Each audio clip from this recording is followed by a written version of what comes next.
Accounting ratio का illustration 4 start करेंगे। Current asset लिखा हुआ है आपको 5,25,000, इन्वेंट्री लिखा हुआ है 2 लाख। फिर लिखा है इन्वेंट्री में शामिल है लूज टूल्स का 75,000 रुपीज़। दोस्तों लूज टूल्स के बारे में आपको कुछ बातें बता दूँ। लूज टूल्स क्या होता है, ये प्रोडक्शन के लिए या फिर मेंटेनेंस के लिए यूज़ होता है। ठीक, हमको कहीं ना कहीं इस 75,000 को बेच कर पैसा प्राप्त करने का कोई भी इरादा नहीं होता। ऐसा हम बिल्कुल नहीं सोचते कि इसको हम लोग बेचिए और कैश में कन्वर्ट करें। ठीक है, पहली बात तो ये, इसीलिए हम लोग उसको इन्वेंट्री में शामिल नहीं करेंगे। ठीक है, दूसरी बात, यहाँ पर क्या लिखा है वर्किंग कैपिटल कितना लिखा हुआ है 2,25,000। दोस्तों जो वर्किंग कैपिटल जो लिखा है 2,25,000, तो जब हमको वर्किंग कैपिटल निकालना होता है, सपोज मान लो इस क्वेश्चन में वर्किंग कैपिटल निकालना होता तो फॉर्मूला क्या होता है, current asset minus current liability. तो मान लो कि यहाँ पर क्वेश्चन में लिखा है 2 लाख और इसमें मान लो कि 50,000 रुपये का लूज टूल शामिल है, तो हम लोग वर्किंग कैपिटल को निकालने के लिए हम लोग इसमें से माइनस नहीं करेंगे। ठीक है, क्यों नहीं करेंगे, क्योंकि क्या होता है कि हमको क्या निकालना है, वर्किंग कैपिटल की बिजनेस में वर्किंग कैपिटल कितनी है जो बिजनेस पे यूज़ हो रही है। तो ये जो लूज टूल्स भी कहीं ना कहीं बिजनेस में यूज़ हो रहा है। ठीक है, और मान लो करंट लायबिलिटी कितनी है 1 लाख, तो यहाँ पर वर्किंग कैपिटल कितनी आ गई दोस्तों हमारे सामने 1 लाख। यहाँ तक आपको समझ में आ चुका होगा।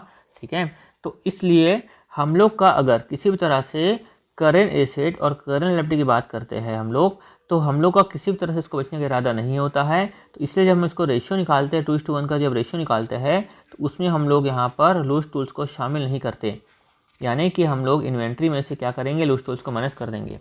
मैं वो क्वेश्चन को सॉल्व करके दिखाता हूँ एक बार, है ना, तब आपको अच्छे से एकदम क्लियर हो जाएगा, क्योंकि है एकदम सिंपल, कोई खास बड़ी बात नहीं है। तो देखो आपको यहाँ पर मैं आपको समझाता हूँ। करेंट लिखा है 5,25,000, इन्वेंट्री लिखा है 2 लाख, लिखा है इंक्लूड लिखा है लूज टूल्स 75,000, वर्किंग कैपिटल लिखा हुआ है 2,25,000। आपको निकालना है करेंट रेशियो। तो करेंट रेशियो का फॉर्मूला होता है current asset by current liability. तो जब हम लोग करेंट एसेट निकालेंगे जब यहाँ पर, तो इसमें से हम लोग लूज टूल्स को कर देंगे माइनस।